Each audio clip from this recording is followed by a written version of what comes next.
अच्छा स्टूडेंट्स, अब हम इस पितरी हाइब्रिडाइजेशन को एक्सप्लेन करने की कोशिश करेंगे।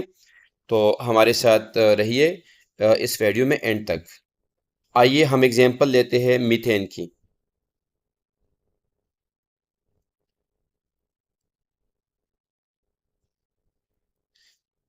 सो मीथेन के केस में अगर हम देखते हैं तो सबसे पहले हम कंसीडर करते हैं कि कार्बन जो हमारे पास है वो कैसे हाइब्रिडाइज होता है, यानी कार्बन एटम के जो एटॉमिक ऑर्बिटल्स है वो कैसे इंटरमिक्स होते हैं आपस में। आइए देखते हैं। अगर हम बात करते हैं ओरिजिनल स्टेट की, तो ओरिजिनल स्टेट में हमारे पास कार्बन का कुछ यू इलेक्ट्रॉनिक कन्फिगरेशन होता है।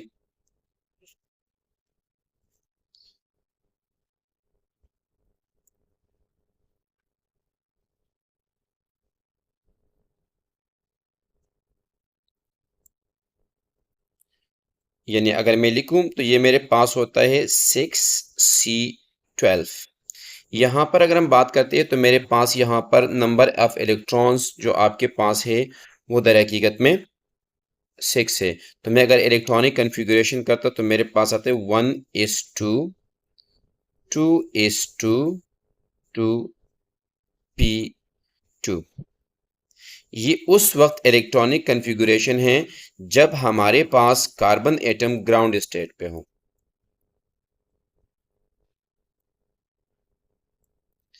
अच्छा, लेकिन होता बेसिकली ये है कि जब यही कार्बन हाइड्रोजन के साथ बॉन्डिंग के लिए तैयार होता है तो ये एक दूसरे के करीब आते हैं, और जब करीब आते हैं तो इनके दरमियान इलेक्ट्रोस्टैटिक का फिनोमेना होता है, यानी अट्रैक्शन और रिपल्जन।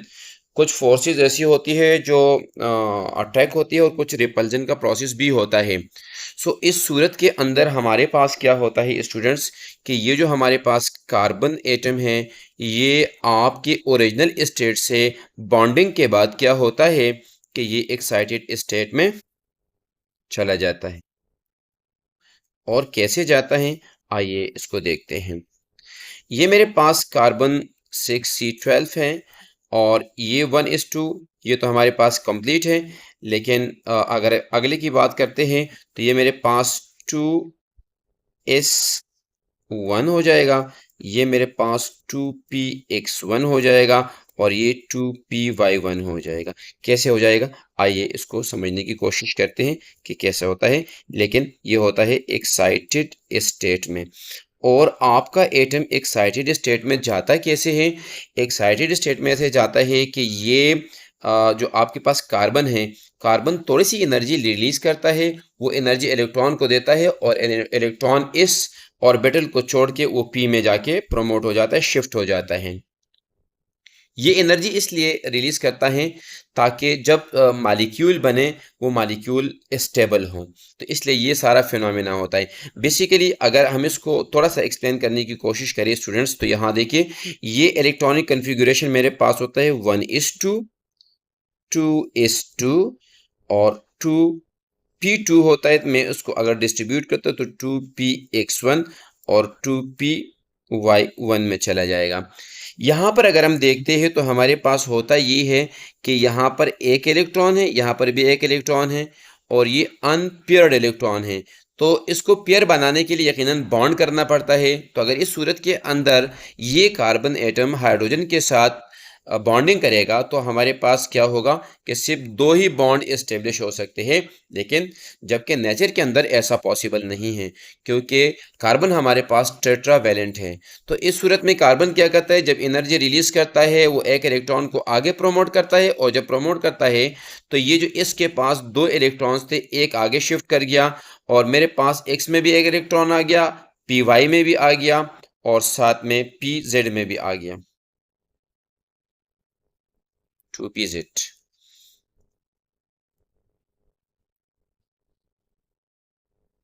Z1। यानी अब हमारे पास क्या हुआ कि मेरे पास इस 2p(z1) को भी एक इलेक्ट्रॉन की ज़रूरत है, y को भी ज़रूरत है और x को भी ज़रूरत है, और यहाँ पर इस के साथ जो 1 है इसको भी ज़रूरत है। तो अब जाके हमारे पास पॉसिबल होगा कि ये चार बॉन्ड बना देगा। आइए स्टूडेंट्स, इसको थोड़ा सा बहुत आसान अल्फाज में एक टेबल की सूरत में मैं एक्सप्लेन करता हूँ।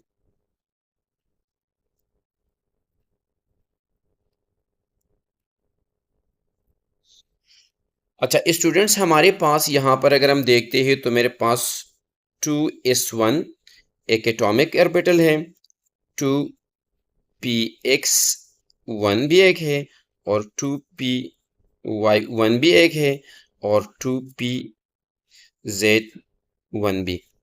यानी ये हमारे पास एटॉमिक ऑर्बिटल है जिनके पास एक एक इलेक्ट्रॉन मौजूद है, जैसे इस डायग्राम के अंदर आपको नज़र आ रहा है, वन वन इलेक्ट्रॉन यहाँ पर मौजूद है।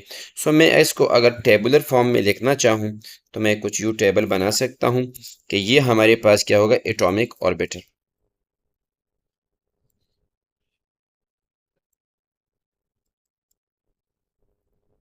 अच्छा जी, अब ये हमारे पास आ गए एटॉमिक ऑर्बिटल्स। और जब हमने कहा था कि ये एटॉमिक ऑर्बिटल इंटरमिक्स करते हैं तो हमारे पास बनता है हाइब्रिडाइज ऑर्बिटल।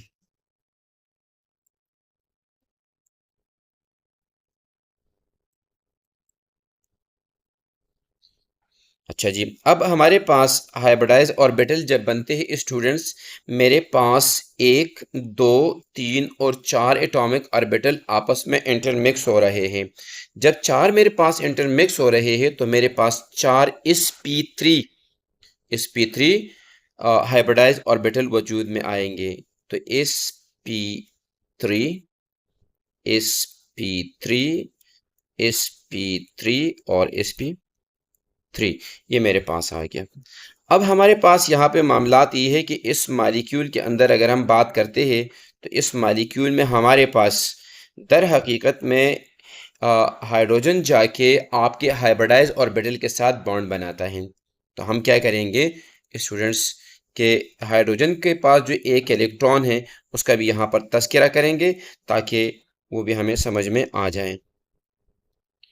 अच्छा जी, अब हमारे पास क्या है कि हमारे पास हाइड्रोजन चूंकि मौजूद है, सो इस सूरत के अंदर हम हाइड्रोजन को यहाँ पर मेंशन करते हैं। और हाइड्रोजन एटम जो हमारे पास है वो हमारे पास एच, एच, एच और एच के फॉर्म में आ गए। ठीक है, अब इसके पास ये जो हमारे पास हाइड्रोजन है, हाइड्रोजन के पास चूंकि एक ही इलेक्ट्रॉन होता है तो हम लिखते हैं हाइड्रोजन्स इलेक्ट्रॉन। तो ये मेरे पास एक इलेक्ट्रॉन आपके हाइड्रोजन का, एक इलेक्ट्रॉन आपके हाइड्रोजन का, एक इलेक्ट्रॉन हाइड्रोजन और हाइड्रोजन का। अब यहाँ पर ये जो मेरे पास sp3 है, इसके पास एक इलेक्ट्रॉन, एक इलेक्ट्रॉन, एक इलेक्ट्रॉन, एक इलेक्ट्रॉन और एक एक एक इलेक्ट्रॉन इनके पास है। तो ये जाके आपस में बॉन्ड बनाएंगे, और जब ये बॉन्ड बनाएंगे यानी ये इलेक्ट्रॉन आपस में पेयरिंग करेंगे तो हम कहेंगे कि बॉन्डेड,